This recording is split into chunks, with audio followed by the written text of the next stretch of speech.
ሀበሻ ኩራቱ የምን ኩራት ነው አባቴ? በባዶ ሜዳ ኩራቱ ዳኮን ካትኩራ አባቴ። ህልምን እየኖር ካልሆነ አትኩራ አባቴ። እምትፈልገው ተጥሎ ላይ ካልሆንክ አትኩራ። ብር ከሌለ አትፈር። ሂድና እያንዳንዱን ሰው ቤት በር አንኳኳ። ሀብታም ይሁን ባንኮች ይሁኑ የመንግስት ቢሮ ይሁን ሶሻል ሚዲያ ላይ የምታውቀው ዝነኛ ይሁን ቲቪ ላይ ትልቅ ሾው ያለው ሰው ይሁን ህይወት እስኪቀየር ድረስ አንኳኳ። በባዶ ሜዳ አትኩራ ብሮ። የሚያሳፍር ሁኔታ ውስጥ ሆነ ደረትን አትንፈው። አሳፋሪ ሁኔታ ውስጥ ነው። አንገትን ዝቅ አርገ አላማህን ለመኖር የሚያግዙ ሰዎችን አይዲያዎችን ሲስተሞችን መፈለግ መቻል አለብህ። የመጀመሪያው ነገር እምቢ ልትባል ትችላለህ እና ምን ይጠበስ? አሁን እኮ እምቢ የተባልክ ሰው ነው። እምቢ ስትባል ልምድ አለ። ኦፍ ኮርስ ከአንዳንድ ማንም ይሻይልም።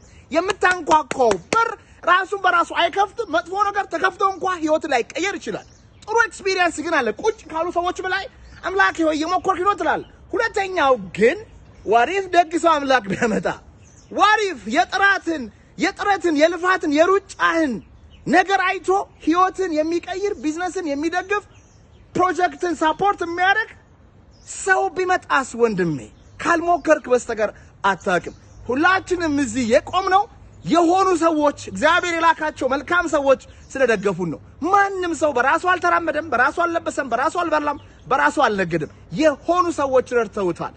አንተም ተቀይረ እስክትረዳ ድረስ ዝቅ በልና አንኳኳ፣ ልፋ። በተለይ እንደኔ የደሃ ልጅ ቋንቋ አንኳኩ ይከፈታል ብሏል ጌታ። አንኳኳ።